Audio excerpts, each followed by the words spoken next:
Shalom, saudara-saudara dimanapun Anda berada. Anda tadi sudah mendengarkan satu pujian yang luar biasa. Sungguh ku percaya, aku punya Tuhan yang besar. Luar biasa.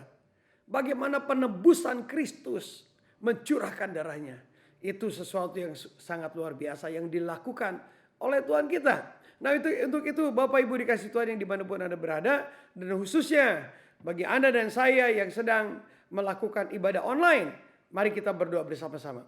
Segala puji, hormat, syukur, kemuliaan, keagungan, kejayaan bagi Engkau Yesus. Engkau Tuhan yang ajaib, Engkau Tuhan yang luar biasa.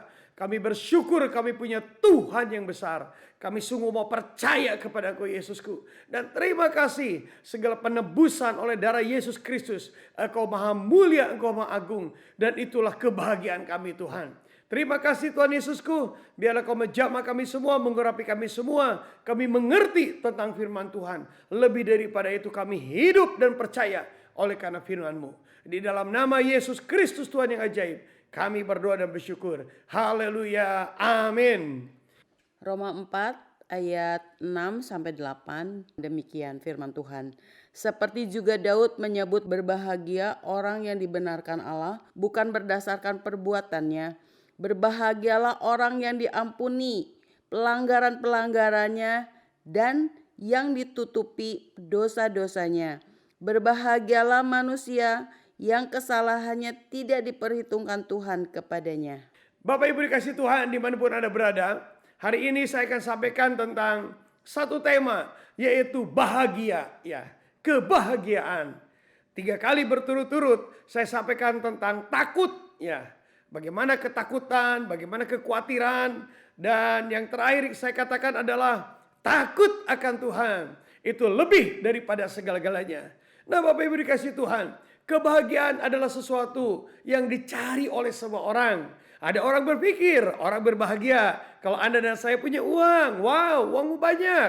Ada orang berpikir kalau hidup saya sehat. Ada orang berpikir berbahagia itu kalau kita punya keluarga yang baik. Istri yang taat kepada suaminya. Suami yang mengasihi daripada istri. Dan anak-anak yang sungguh bertumbuh menjadi anak-anak Allah yang ajaib dan luar biasa. Saudara, itu adalah kebahagiaan yang dicari oleh semua orang. Nah Bapak Ibu yang dikasih Tuhan, tahukah Anda konsep kebahagiaan bagi orang-orang Yunani? Saudara tahu orang Yunani itu adalah mereka yang selalu mempunyai banyak sekali sesembahan atau banyak sekali dewa. Mengapa saudara? Karena mereka tahu yang berbahagia itu adalah dewa. Jadi mereka tahu persis sumber daripada segala kebahagiaan adalah dewa. Itulah sebabnya mereka istilahnya idol worshiper, ya, penyembah-penyembah berhala, penyembah dewa, karena dewa yang bisa membuat bahagia. Kalau dewa dipersembahkan sesuatu dan dewa itu menjadi bahagia, maka orang yang bersangkutan juga akan mendapat bahagia. Tapi apa yang terjadi saudara? Kita tahu ternyata segala mitos Yunani itu rontok saudara. Mitos Yunani itu roboh. Kalau begitu bagaimana konsep kebahagiaan Alkitabiah? Maukah Anda hari ini percaya tentang konsep kebahagiaan ini? Maukah Anda hari ini menerapkan konsep kebahagiaan ini? Percayalah, kuasa Tuhan menyertai Anda dan saya. Jadi Bapak Ibu yang dikasihi Tuhan Yesus Kristus, saya ingin menjelaskan saudara, ulang ya, tentang apa yang tadi saya sampaikan secara singkat. Yang pertama Bapak dikasihi Tuhan, kebahagiaan berdasarkan konsep Alkitab dimulai dari Tuhan. Itulah sebabnya Rasul Paulus mengutip satu kebenaran firman Tuhan yang disampaikan oleh Raja Daud dalam Mazmur pasal 32. Berbahagialah manusia yang dibenarkan oleh Tuhan, bukan berdasarkan perbuatan-perbuatannya.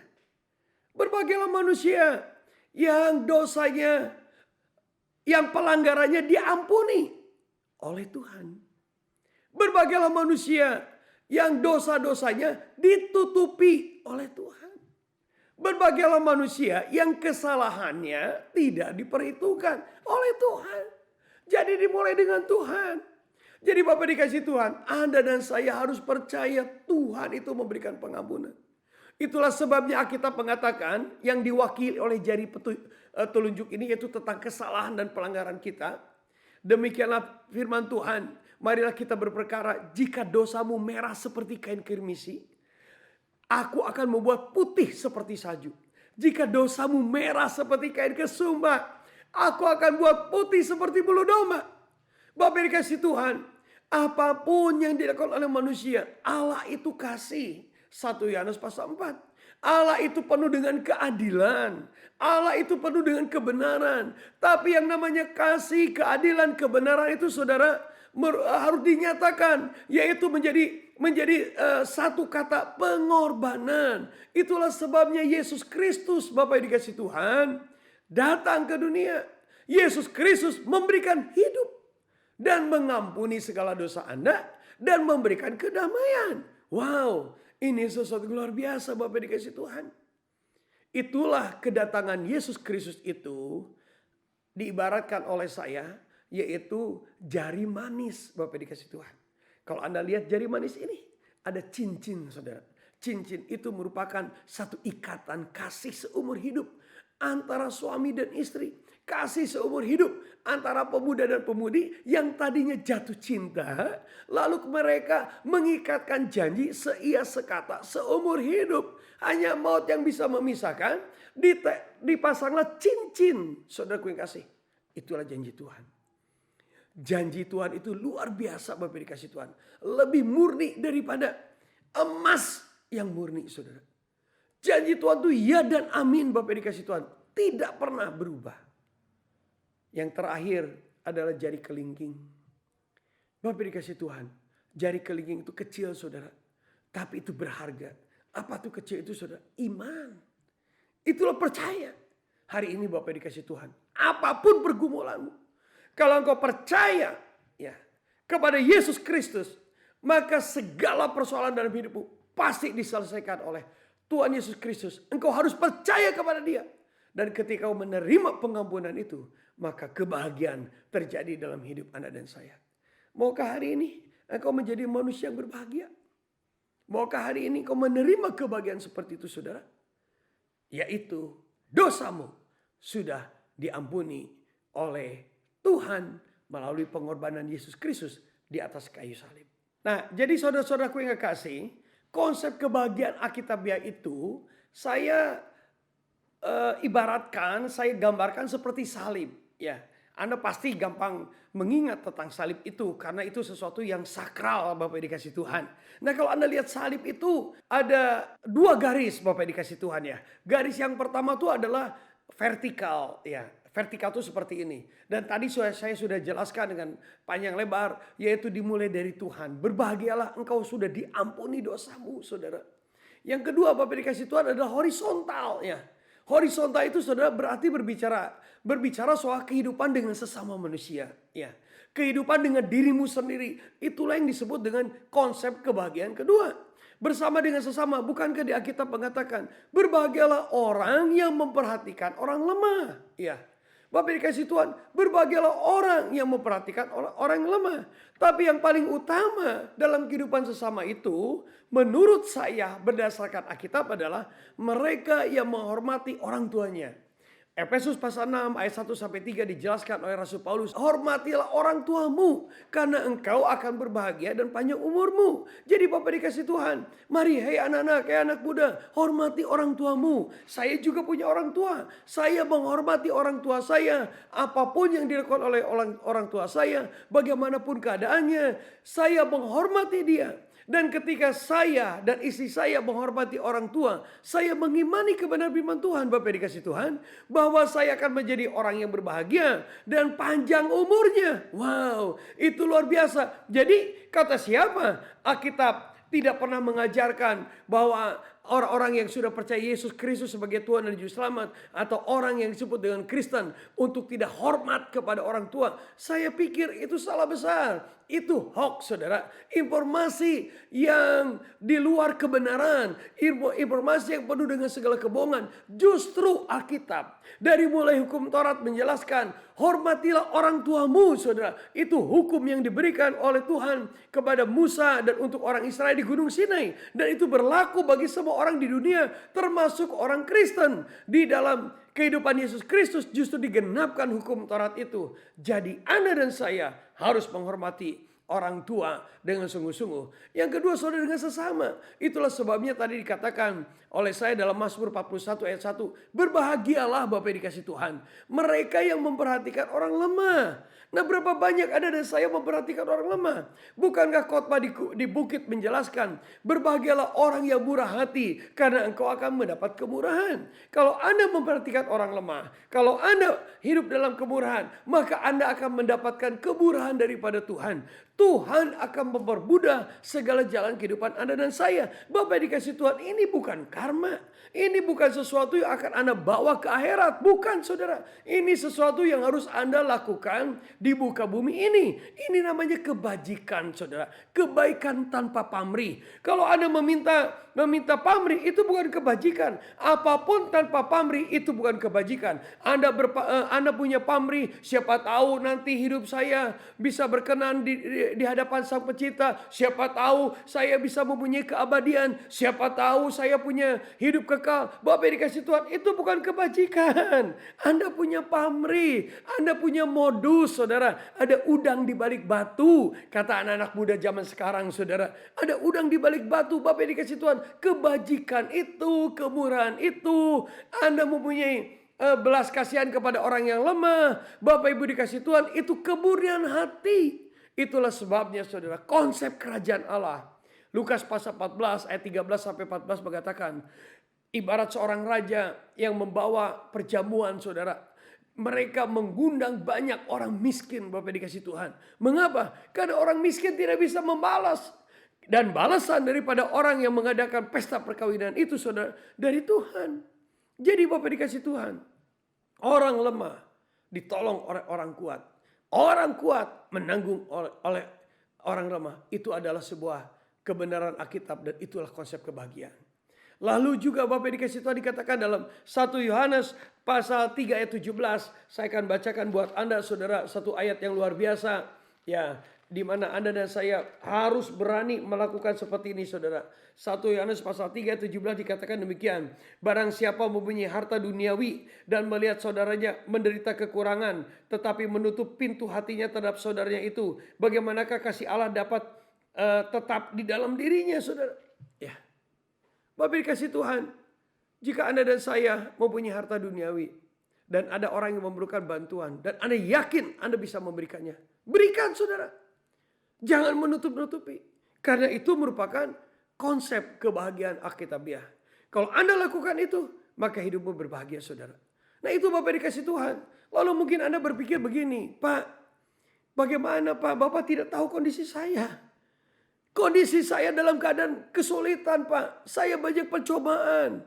Bapak dikasih Tuhan, dengar kebenaran firman Tuhan. Demikian firman Tuhan, Bapak dikasih Tuhan, saya bacakan dalam kitab Yakobus pasal 1 ayat 12. Berbahagialah orang yang bertahan dalam pencobaan, sebab apabila ia sudah tahan uji, ia akan menerima mahkota kehidupan yang dijanjikan Allah kepada barang siapa yang mengasihi dia. Bapak Ibu dikasih Tuhan, kalau Anda adalah orang yang mengasihi Tuhan, orang yang mengasihi Tuhan adalah orang yang berbahagia, Bapak dikasih Tuhan. Dan tadi saya sudah sebutkan, saya sudah jelaskan tentang horizontal, garis horizontal, ya. Bagaimana kehidupan Anda bersama dengan sesama, dan itu merupakan sesuatu yang berbahagia. Nah, Bapak Ibu dikasih Tuhan Yesus Kristus, Alkitab mengatakan kalau Anda mengasihi Tuhan dan Anda sedang mengalami pencobaan, berbahagialah. Berbahagialah Bapak dikasih Tuhan. Dengar baik-baik, saudara, jangan Anda pernah menyalahkan Tuhan kalau Anda dalam keadaan pencobaan. Sekali lagi, saudara, insaf diri, sadar diri, introspeksi diri, saudara. Kalau hidup Anda dan saya mengalami pencobaan, coba Anda dan saya renungkan. Apakah Anda masih berbuat dosa? Yesaya 59 ayat 1 sampai 2 menjelaskan, tangan Tuhan tidak kurang panjang untuk menolong, telinga Tuhan tidak kurang tajam untuk mendengar, tapi yang membuat Tuhan tidak menjawab doamu dan menjauhkan engkau daripada segala kehidupan engkau adalah dosa dan kejahatan. Wajar kau punya persoalan dalam segala kehidupanmu. Bapak dikasih Tuhan, jangan Anda sedikit bicara, kenapa saya dihukum, orang lain tidak dihukum. Introspeksi diri sendiri. Apakah Anda sudah benar di hadapan Tuhan? Apakah yakin dalam kehidupan tidak ada pernah salah? Apakah benar hidupmu penuh dengan segala kebajikan, atau hidupmu penuh dengan segala kebejatan? Apakah benar hati dan pikiranmu tulus, atau jiwamu busuk? Bapak dikasih Tuhan, introspeksi diri sendiri, saudara. Tuhan tidak pernah mencobai. Tuhan tidak melakukan perbuatan untuk mencobai manusia. Kalau manusia dicobai Tuhan tidak akan pernah punya kesanggupan, saudara. Manusia itu sangat terbatas. Manusia itu menurut Alkitab adalah manusia hina, saudara. Anda dan saya itu dari debu, saudara. Anda itu cuma dihembusi nafas Allah dan diberi menjadi makhluk hidup. Anda dan saya tidak punya kekuatan apa-apa. Kalau Tuhan mencobai Anda dan saya tidak mampu, saudara. Bahkan 1 Korintus 10:13 mengatakan pencobaan yang dialami oleh Anda tidak akan melebihi kekuatanmu. Tapi Pak, aku sedang menghadapi tuduhan dan aku tidak melakukan kesalahan-kesalahan. Bahkan aku sedang menghadapi pengadilan. Dengar baik-baik Bapak dikasih Tuhan. Seluruh keluarganya harus punya iman. Ya, Anda akan mengalami ketekunan. Anda akan mendapatkan ketahanan ujian. Dan Alkitab mengatakan, Anda dan saya akan mendapatkan mahkota kehidupan Bapak dikasih Tuhan. Luar biasa. Banyak orang kaya, duitnya banyak. Mungkin hidupnya saudara kasih. Tidak, kebajikannya tidak murni. Saudara, kebajikannya selalu ada pamrih, percayalah. Mereka tidak akan pernah mendapatkan kehidupan. Tapi Anda dan saya akan mendapatkan kehidupan. Jadi Bapak Ibu dikasih Tuhan, bersyukurlah saudaraku yang kasih. Bersyukurlah kepada Tuhan. Dengar baik-baik. Kalau Anda sudah mengintrospeksi segala sesuatunya saudara. Dan Anda masih juga ada persoalan. Dengar baik-baik. Itu namanya anugerah kasih karunia Tuhan. Itu hak istimewa saudara. Anda bersyukur kepada Tuhan. Anda sudah berbuat baik. Anda sudah menabur kebajikan. Dengan segala kemurnian hatimu. Tapi orang memanfaatkan segala kebajikanmu. Bahkan orang bersikap jelek kepada dirimu. Bahkan orang meninggalkan hidupmu. Bersyukur saudaraku yang kasih. Itu namanya satu konsep kebahagiaan Alkitabiah. Anda dan saya naik tingkat imanmu saudara. Itu namanya anugerah kasih karunia Tuhan. Bapak dikasih Tuhan yang ketiga. Dengar baik-baik. Ada kalanya saudara, iblis intervensi. Iblis mencoba menjatuhkan. Anda lihat, Anda pernah membaca kitab Ayub. Bagaimana iblis sudah punya target saudara. Ingin menjatuhkan Ayub. Tapi Tuhan Maha tahu. Maka Tuhan memanggil iblis. Bukan berarti Tuhan ingin bertanya. Jangan salah mengerti. Tuhan itu Maha tahu. Tuhan tidak perlu tanya kepada setan. Hei setan, mau apa? Apa yang mau engkau lakukan untuk hambaku Ayub? Tidak, Tuhan tidak bertanya seperti itu. Tuhan bertanya itu dengan maksud mencegah Ayub. Hei iblis, jangan kamu macam-macam ya kepada hambaku Ayub. Ayub itu orang saleh. Kalau kau melakukan percobaan, awas ya, jangan sampai nyawanya. Engkau renggut. Itu Bapak Ibu yang dikasih Tuhan Yesus Kristus yang dilakukan oleh Tuhan kepada iblis. Bukankah Rasul Petrus juga pernah dicobai oleh setan? Dan Lukas pasal 22 ayat 31 menjelaskan bagaimana Yesus Kristus berdoa supaya Rasul Petrus tidak jatuh dalam pencobaan iblis. Jadi Bapak dikasih Tuhan, kalau Anda mengalami pencobaan, Yakobus memberikan jalan keluar. Mintalah hikmat, saudara. Mari kita berdoa bersama-sama. Suami istri sepakat, seluruh keluarga sepakat. Kalau Anda sendirian cari hamba Tuhan atau cari gembala, cari bapak rohani, sepakat berdoa, minta hikmat, saudara. Apa itu hikmat, saudara? Peluang di tengah segala kesulitan. Kesempatan di tengah segala krisis, saudara. Anda berdoa kepada Tuhan sehingga mata rohanimu bisa melihat peluang. Telingamu bisa mendapatkan peluang. Dan kepandaianmu menjadi 10 kali lipat lebih pandai dibandingkan siapapun juga. Selalu ada solusi dalam seluruh kebenaran firman Tuhan ini. Jadi Bapak dikasih Tuhan, berbahagialah kalau engkau sedang mengalami pencobaan. Karena pencobaan itu akan menghasilkan ketekunan dan akan berbuahkan mahkota kehidupan. Anda dan saya akan mendapatkan mahkota kehidupan. Jadi Bapak Ibu dikasih Tuhan, kesimpulannya, ya, konsep Alkitabiah kebahagiaan. Yang pertama, dosamu, pelanggaranmu, kesalahanmu sudah diampuni Bapa mulia kasih melalui pengorbanan Yesus Kristus di atas kayu salib. Darah Yesus menyucikan engkau dari segala dosa. Itu namanya forgiveness, saudara. Dan engkau perlu mengalami pertobatan. Jadi Bapak dikasih Tuhan, maukah hari ini kau percaya? Segala dosa masa lalumu, segala kesalahanmu, segala kegagalan hidup pada masa lalu sudah diampuni oleh Yesus Kristus. Itu namanya garis vertikal dalam salib. Yang kedua, garis horizontal. kepada sesama manusia. Yang pertama, bagian kedua pertama adalah Anda harus mengasihi orang tua. Jangan biarkan engkau tidak mengasihi orang tua dan tidak menghormati orang tua. Kalau engkau pernah mengecewakan orang tua, bagaimanapun keadaan orang tuamu, datang kepada mereka. Engkau minta ampun kepada mereka. Yang kedua, saudara, berbuat kebajikan tanpa pamrih, saudara. Orang kuat menolong orang lemah. Engkau punya harta duniawi, tolong mereka yang sedang kekurangan. Jangan pelit, jangan kikir. Orang pelit dan orang kikir tidak punya hak masuk dalam kerajaan Allah. Bertolong-tolonglah menanggung beban, terutama kepada saudara seiman. Kalau engkau membantu orang miskin, engkau sedang memintangi surga, Bapak yang dikasih Tuhan. Dan kalau saya mau jujur, duitmu saja milik Tuhan. Surga tidak punya hutang kepadamu. Kalau ada ayat mengatakan memintangi Tuhan, artinya Tuhan penuh kasih. Bapak Ibu dikasih Tuhan. Jadi berbahagialah. Bagian kedua, 22 saudara atau 2B menjelaskan bahwa jika kau mengalami pencobaan, beberapa hal yang harus kau lakukan. Yang pertama, Tuhan tidak akan pernah mampu dicobai oleh kejahatan. Artinya Tuhan tidak pernah didesak oleh siapapun, oleh setan sekalipun untuk mencobai manusia. Dan Tuhan tidak pernah mencobai manusia. Yang kedua, manusia digoda oleh hasrat keinginan, bersifat nafsu jahat, las saudara.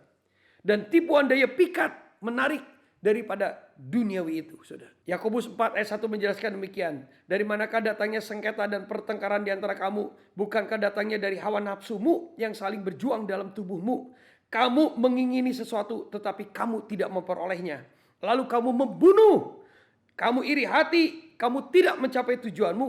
Lalu kamu bertengkar dan kamu berkelahi. Kamu tidak memperoleh apa-apa karena kamu tidak berdoa. Atau kamu berdoa juga, tetapi kamu tidak menerima apa-apa. Karena kamu salah berdoa, sebab yang kamu minta itu hendak kamu habiskan untuk memuaskan hawa nafsumu. Hei kamu orang-orang yang tidak setia, tidakkah kamu tahu bahwa persahabatan dengan dunia adalah permusuhan dengan Allah? Jadi barang siapa hendak menjadi sahabat dunia, ia menjadikan dirinya musuh Allah. Bapak dikasih Tuhan, yang terakhir, kalau Anda sedang dicobai, mintalah hikmat daripada Tuhan. Tuhan pasti menolong Anda dan saya. Mari kita berdoa, saudara-saudara. Arahkan hati dan pikiranmu kepada Yesus Kristus. Percayalah, tangan Tuhan tidak kurang panjang untuk menolong Anda. Telinga Tuhan tidak kurang tajam untuk mendengar segala doa-doamu. Mari datang saudara. Anda datang dengan segala pengakuan segala kesalahanmu. Pengakuan segala pelanggaranmu. Pengakuan akan segala dosamu. Allah setia dan adil. Dan Dia akan menyucikan engkau dari segala dosa. Dan membersihkan hidupmu daripada segala kejahatan. Mari kita berdoa. Bapak Ibu yang dikasihi Yesus Kristus. Berdoalah dalam hatimu masing-masing. Sebelum saya menutup kebenaran firman Tuhan ini dengan doa. Mari kita berdoa. Bapa kami dalam surga, aku bersyukur untuk segala kebenaran firman Tuhan. Terima kasih Engkau menjadikan aku orang berbahagia. Terima kasih Yesusku, darah-Mu sudah menyucikan aku dari segala dosa.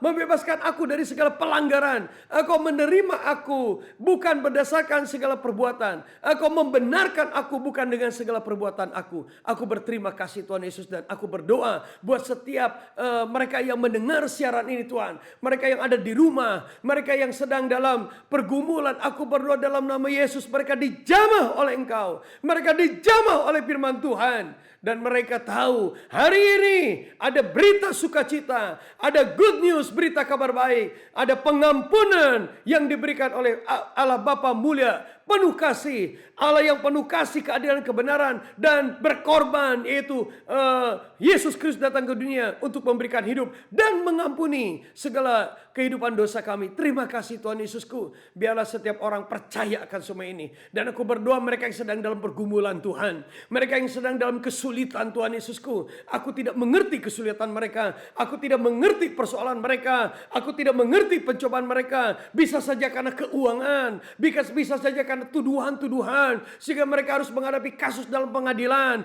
Bisa saja Yesusku yang luar biasa. Oleh karena bisnis yang murad marid. Ya, sehingga mereka tidak bisa lagi membangun bisnis yang benar. Mereka tidak mendapatkan income. Bisa saja karena kesakitan. Bisa saja Tuhan Yesusku oleh karena keluarga. Entah karena satu dua hal Tuhan Yesusku. Kehidupan keluarganya berantakan di ambang perceraian. Aku berdoa dalam nama Yesus, kuasa Tuhan bekerja dengan ajaib. Berikan hikmat kepada mereka Tuhan.